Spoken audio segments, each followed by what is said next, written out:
everyone for the first fireside. And as you already know, we have Randeep and Magnus, and both are very important players. They come from companies who are very instrumental in bringing 5G to life to the market. So I would start the discussion with my question to Randeep. So you talked about a lot of use cases for B2B and B2C, but while we know that a lot of investment is going into building those networks, the 5G networks, what Airtel is thinking about 5G monetization? Is it top of your mind at the moment, or do you think that the current focus at the moment is just to give the services or build the network and take 5G to masses? I think it's a very open question on 5G monetization. In my view, if a customer needs data, and you can produce that data at a lower cost than it was in 4G, so it gets monetized. So I can really taper down my investments on 4G capacity and replace it by 5G, which is a lower cost per GB, Gbps. So in one way it is getting monetized because you are servicing the demand, and India is still nowhere close to a saturation on our demand. We still have a lot of users who still don't use broadband or wireless broadband, so they will need to be served at one stage. And if they can be served by a technology which is faster and a lower cost per GB, why not? This is a B2C monetization case. There are a lot of places where we do not have wired fiber. We can go FWA and give them a wired fiber kind of experience. This is a monetization case. Industries, I would believe, is a value creation. So the monetization is not by providing access, but by actually value creation. That means you solve the industry's problem for something, and this results in some value, and then the ecosystem players who help solving that will create a value out of it. So I would say there are actions in all space, and monetization will happen. Yes, 5G brings a lot of capacities than what is needed today, but it will eventually get filled up. We Indians use a lot. Sure. Magnus, you have worked with a lot of global telecom operators, and they were early into the 5G journey. So how do you compare those telcos in other countries with Indian telecom operators? Because we have the fastest 5G rollout, and now we are already talking about monetization. How do you compare their journey with Indian telcos' journey into 5G? Well, I mean, there are many comparisons to be made, of course. I think Randeep has a good structure here to it. The base is a very potent and well-delivering network. Based on that, you can build your services. We see many examples from operators all around the world on how they try to drive monetization, and indeed do it. Fixed wireless access was mentioned. I add to that, it is now coming along in emerging markets, in very markets with high penetration of fiber, serving different needs where there's less penetration of fiber, but also then I think important in areas where indeed there is high fiber penetration, offering a secondary line, appreciated by many who wants to be in control of it for redundancy reasons, and perhaps also for having their own line, letting the families serve on the fiber. There are other cases. We see the usage in well-functioning networks, of course, becoming more and more media savvy. We predict by 2028, 80% of all the bits will be video related. Korea, we can see already, they're trying out very enriched content with VR, AR. Going into the future with more slicker devices for that kind of medium, we will see a very interesting evolution coming along. Sure. So Randeep, you talked about the cost of producing a GB has gone down significantly with 5G. Do you think that with this, telcos should plan phasing out older technologies like 2G? We have like 2G all pervasive in the market, but do you think that it makes sense to shift people to do newer technology like 4G and 5G, because for telcos, obviously, it's much easier to give them data compared to managing networks, which adds a lot of capex and opex as well. So do you think that telcos should plan this phase out strategy for 2G? Okay, so first thing is that first of all, the 2G cost of running 2G is very minuscule, at least for Airtel, because we are running all our radios are single RAN. So there is no radio, not even a single radio in our network, which is 2G only. Everything is, all the spectrum is neutral, so you can do 2G, 4G. So almost all the radios we use are 2G, 4G at the same site. And the 2G cost of running 2G is very, very minuscule. It will be, and there's no new 2G being bought. So it's the old licenses which are being used. So it's very minuscule, little bit of AMC cost and little bit of power. Because if you run 2G and 4G and you run only 4G, there is a power consumption which goes up. So really the cost of running 2G is very less. And there are still certain users in India which wants to use a 2G device. They are still using 2G device. So in that sense, probably shutting with them would be meaning non-access to them. So I would say if it is thin, we are okay to continue and then move it to the next level. When it comes to broadband or wireless broadband technologies, Airtel was one of the first operators who shut down 3G, because we said whether you use internet on 3G or 4G, you are using internet. 4G is more efficient. Please use 4G. And if you are a 3G handset devices, want to make only a phone call, use 2G. So that way we took a call very early on, before pandemic actually. We shut down all our 3G network, reformed our band 1 radios to 4G. Going forward, in fact, we are tapering down our 4G capacity investments and bringing all the investments to 5G, so that we are doing 5G future related investments. So I would say 2G is a very thin layer in our network. So shutting down probably right now is not on our mind. There are still IoTs which are running on 2G. So there are some still use cases. But as this device ecosystem moves from 2G to 4G and then 4G to 5G, I would imagine that 2G's layer will become thinner and thinner. At one stage, we may consider shutting down, but right now it's not on the table. Sure, sure. In India at the moment, 5G is largely being used by consumers like us. And for them, the entry level is, the entry point to 5G is the handsets. But at the same time, due to the inflationary challenges, people are not really upgrading. Do you think that might impact the uptake of 5G services in the country? Because while mid and premium end users are experiencing 5G speeds, for those who cannot afford pricier devices, because prices are not coming down, and also people are holding back onto their investment into devices. Do you think that might impact the 5G growth in the market? I think it does impact if the people really go and adopt a new 5G device. Of course, the uptake of the services will be faster than it is today. I would say it will happen, because once the networks start coming in and you'll find the colleague next to you, your friend next to you is enjoying a better service, people will do upgrade. And I think the first upgrades where people will spend money to buy a 5G device, not as a regular change after a few years, would be the users who want to use higher data. So I would see that the higher data usage will come. I think some of the operators I have spoken to, we go to markets, we talk to them. People are waiting, when will 5G come to my town? I will buy that time. Probably at that time, I will get the latest model rather than me doing it. But at the speed at which we are rolling out, I think they will start seeing 5G in their town very soon. And I would imagine that one more quarter down the line, probably most of India will start seeing some 5G. And then this thing will start happening. Okay, now 5G is in my town, I can go ahead and buy, because maybe they are now waiting for 5G to come to their town. Sure, sure. But we already know that 5G is a disruption for enterprises.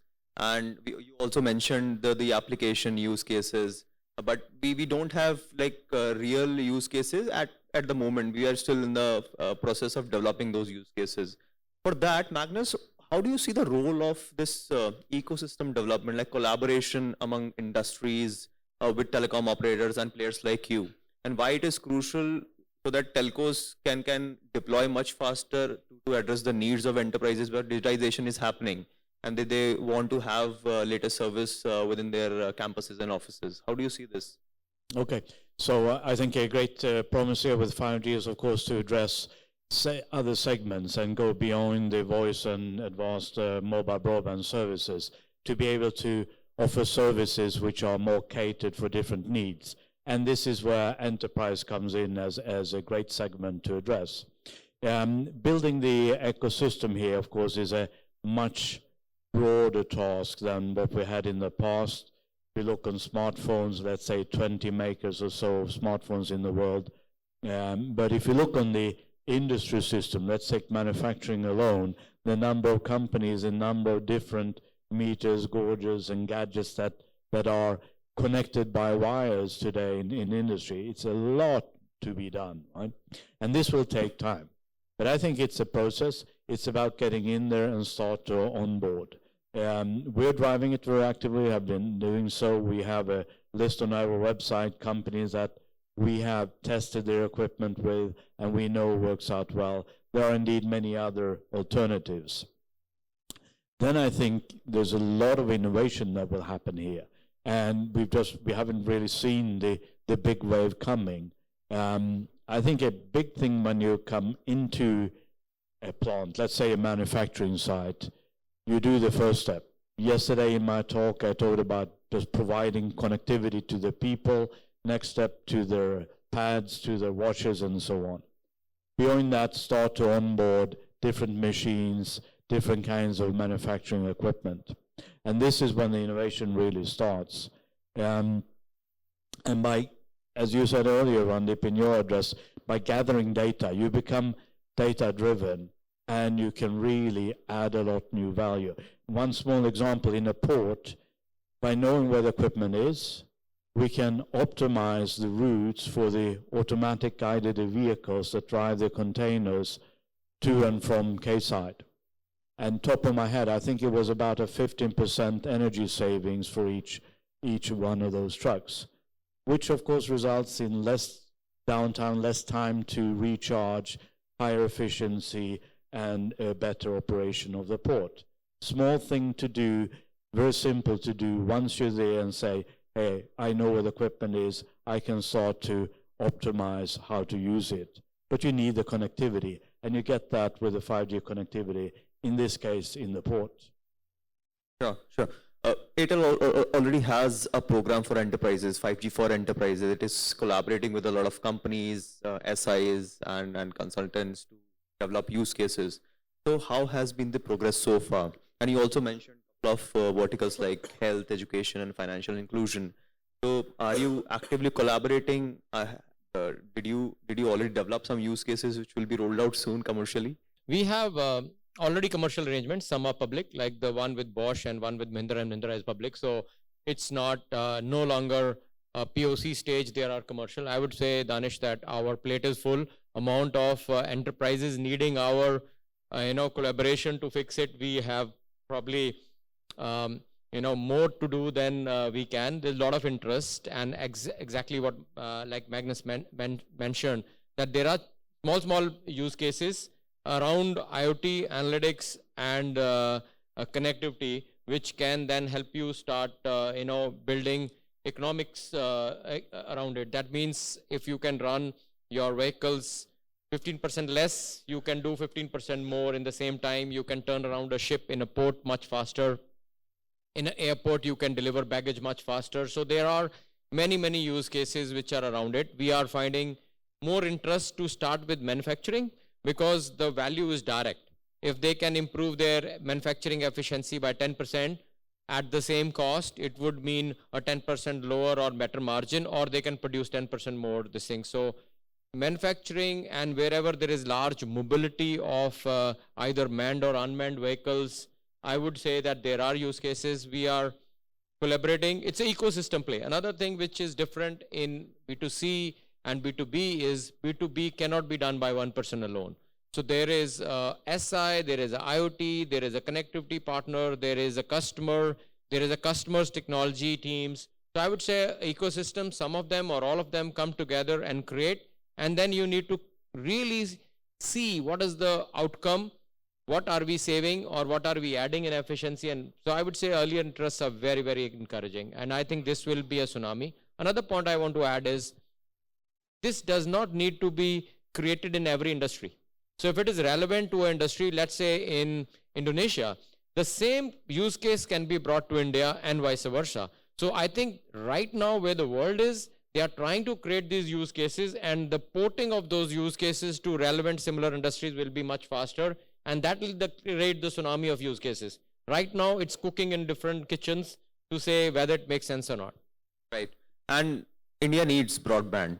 We know that fiber penetration is very low, and 5G brings capability to offer FWA kind of a service.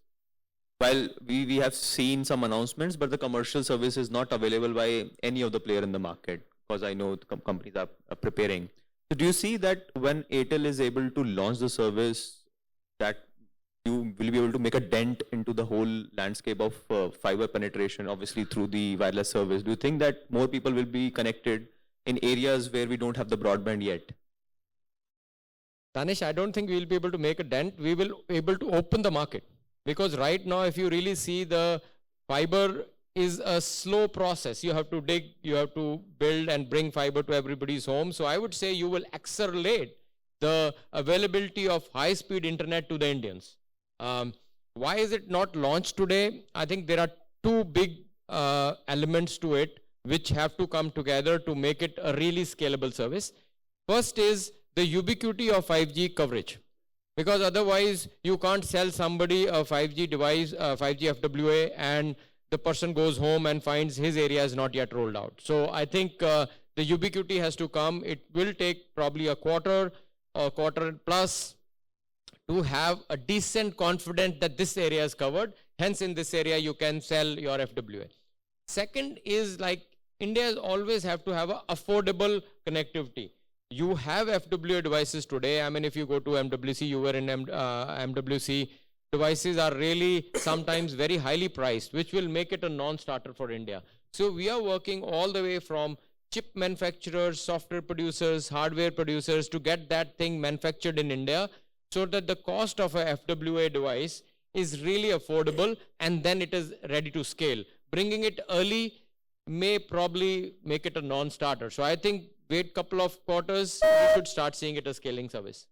Magnus, have you seen the rollout of FWA in other markets, and do you think that they have like done a good job and addressing that price element where obviously CPE cost is very high? Do you think there are markets that have tried to solve this problem, the high cost of CPE? So I think a key thing here for the industry is to get scale. And I think India plays a very important role here. So I think India can really accelerate the curve. And I think the example of FWA devices here is excellent. I think, again, the thrust of India now rolling 5G will help the world to push even more.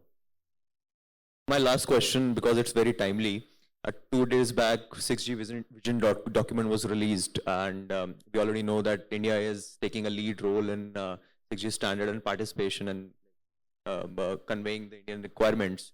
So I need comments from both the companies.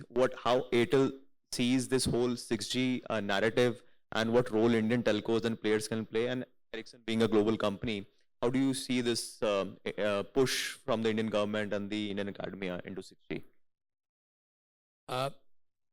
Personally speaking, I'm very excited about this, because when we started doing this, how can India contribute to 5G standards? Unfortunately, we were late. 5G was already a commercial service in some countries. So you cannot come in between after the service has been launched and start to do some tweaks where it will be probably relevant for India, but it will be not the right time to get in. So I think this is absolutely the right time where you can start contributing and start shaping the 6G agenda to be India relevant. Otherwise, we are just adopting a global technology which is not India relevant. And I believe India has enough brain power to contribute, both from academia side, industry side, and a lot of Indians who are doing it today, but probably doing it from non-Indian companies. They can start contributing. I think the time is absolutely right. We should shape the 6G agenda, and not just shape, we should have, intellectual property which we should create as Indians in contributing to this 6G journey and making it relevant to the needs of countries like India. So it will be absolutely right time, and I think it's a good step. Magnus? I think the timing is excellent. The mobile industry gains from global scale. We really need to have that to be able to produce at low price points. We're starting a long journey to over time define 6G. It's fantastic to see India to be part from the very beginning and be part of that global community. The 6G India vision is good. It's a first great step on a very long journey together in the mobile industry. I welcome it very much. Sure, sure. I hope your comments set the tone for the next session, which is actually on 6G. Thank you very much, Randeep. Thank you very much, Magnus, once again for doing this insightful comments that you've made. Thank you very much.